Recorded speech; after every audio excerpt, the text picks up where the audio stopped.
Today we are going to learn about a particular ratio in right triangles called the tangent ratio.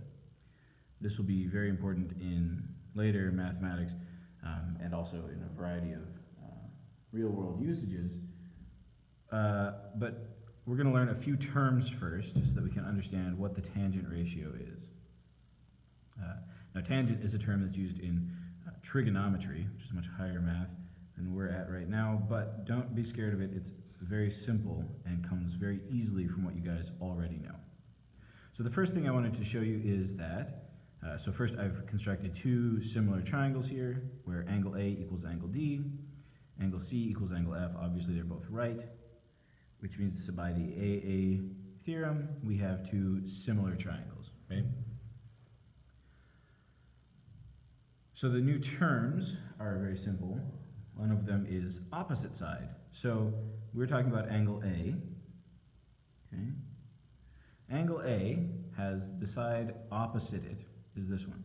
Now these terms are usually only used in right triangles because we'll also talk about the adjacent side, which means the one next to it, and we're not talking about the hypotenuse. Okay. So when we say side, we're only talking about the legs. Okay. So we have an opposite side and an adjacent side to a given angle in a right triangle. Now obviously this only works for angles A and B, the acute angles in the right triangle. The right angle does not have an opposite or adjacent side. So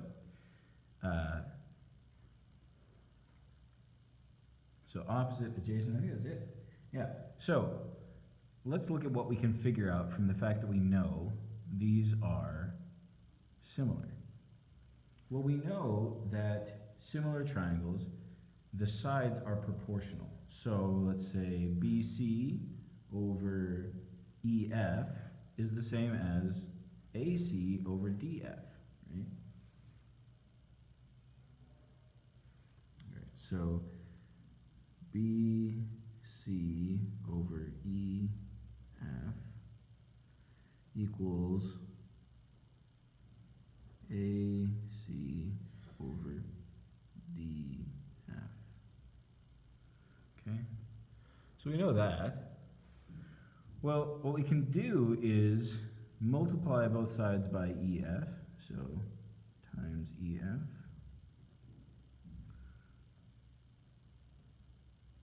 And then divide both sides, so we'll multiply on the bottom of the fraction here, by AC.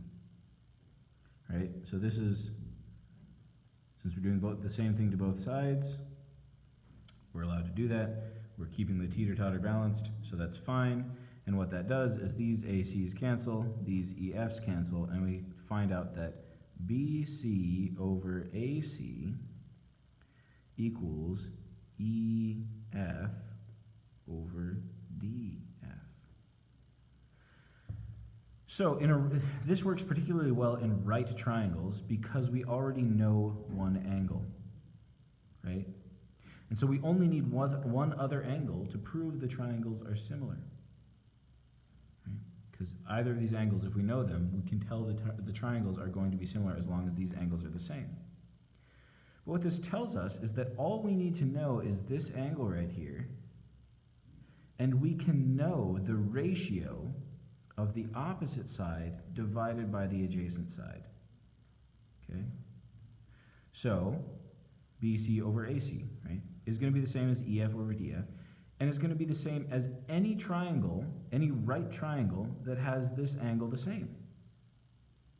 So for a given angle, and in this one it's 45 degrees, I made 45, 45, 90, an isosceles right triangle. We can actually know what number this ratio is. So in a 45-degree triangle, it turns out, since it's isosceles, this number is 1. BC and AC are the same. Right?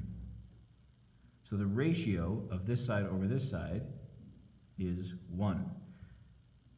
For any right triangle where this angle is 45 degrees. This is called the tangent ratio.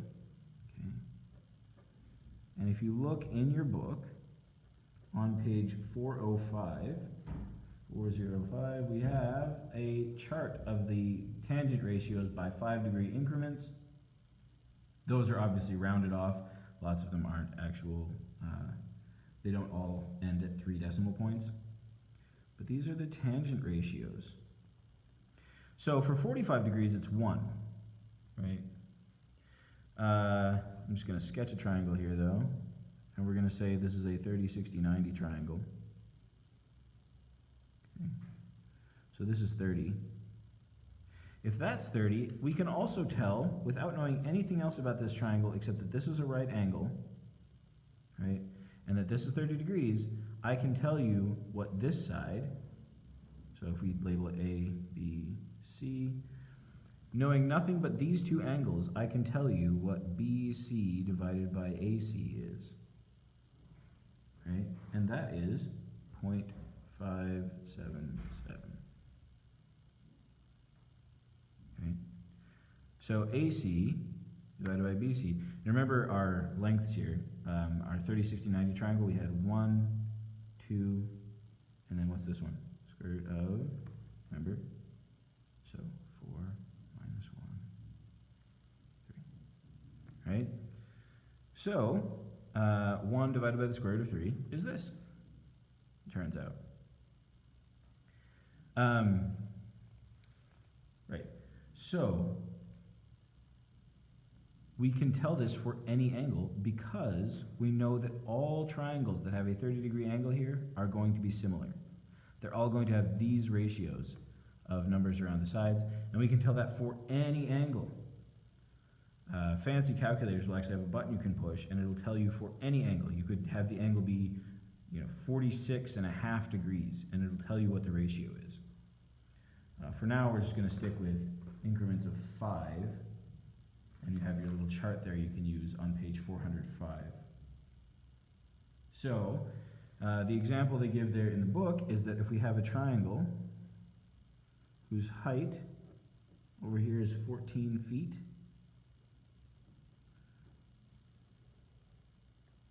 and if we want this angle to be 15 degrees, how long do we have to make it?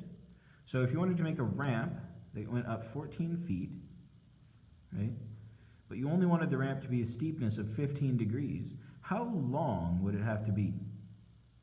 Well, you can actually tell. Because the tangent of 15, which we write this way, now don't let this scare you, this nomenclature, right? This is just a way of writing what is the ratio when you divide this by this. Remember, it's opposite over adjacent. Okay? So what is the ratio number here? What's the tangent of 15? Well, it turns out the tangent of 15 is 0.268. Okay? And we know that that equals 14 divided by some number x, right? We'll just make this x. Okay? X is the length we need to make our ramp from here to here to get up 14 feet.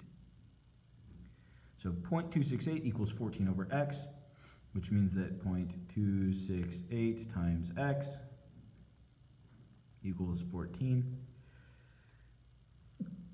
And your length is going to be, x is going to equal 14 divided by 0.268. Okay? And that turns out to be 52.2 feet. So just by knowing how high we want it and the steepness of the angle, we can tell how long our ramp needs to be, because we will, as long as this is a right angle, we always know this ratio. Okay? So we can figure out the length of our ramp would need to be 52 feet from here to the bottom of the height of the wall we're trying to get over.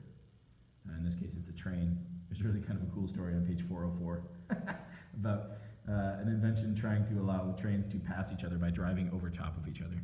And this is part of that. Anyway, so the tangent, this when it says tan 15, that means that the ratio, the tangent ratio, when this angle is 15 degrees. Okay? So if we say tan 45, right, you already know this one. So if you see this, what does that equal? You already know. Think about it. It's 1, right? Tangent 45 is 1. Let's take a big one. Tangent of 85 degrees. So if you see this, this just means the ratio, right? when this is 85 degrees, so if it's 85 degrees, you're going to have a very tall and skinny triangle, right? Because it's almost 90. So here's your 90, here's your 85. The tangent ratio here is going to be a big number, right? Because it's this huge tall side divided by this tiny side. So this is actually 11.43. So if you have an 85 degree angle here, this side is 11 times longer than this side. That's all that means, okay? So that's the tangent ratio. Tangent ratio is the opposite side divided by the adjacent side. On this triangle, that number is 1. On this triangle, that number is 0.268. On this triangle, that number is 11.3, or 11.43. So on 30, 60, 90, it's 0.577. It's just the opposite side divided by the adjacent side. So we're going to start using some symbols like this, and don't let them confuse you. It's actually very simple what's going on. You just have to remember. All right, so let's do some practice on this. Let's look at numbers 7 through 10. Let's see, this is on pages 406 to 408. 7 through 10.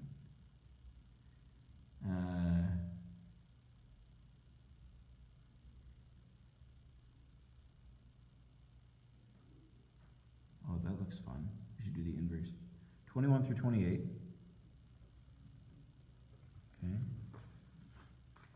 Yes, proofs. More proofs. Excellent. Ooh, these are even more fun. All right, so 31 and 33 and 34. So 31, 33, and 34. There you go. 406 to 408, 7 to 10, 21 to 28, 31, 33, 34. There's your assignment. Enjoy, and let me know if you have any questions.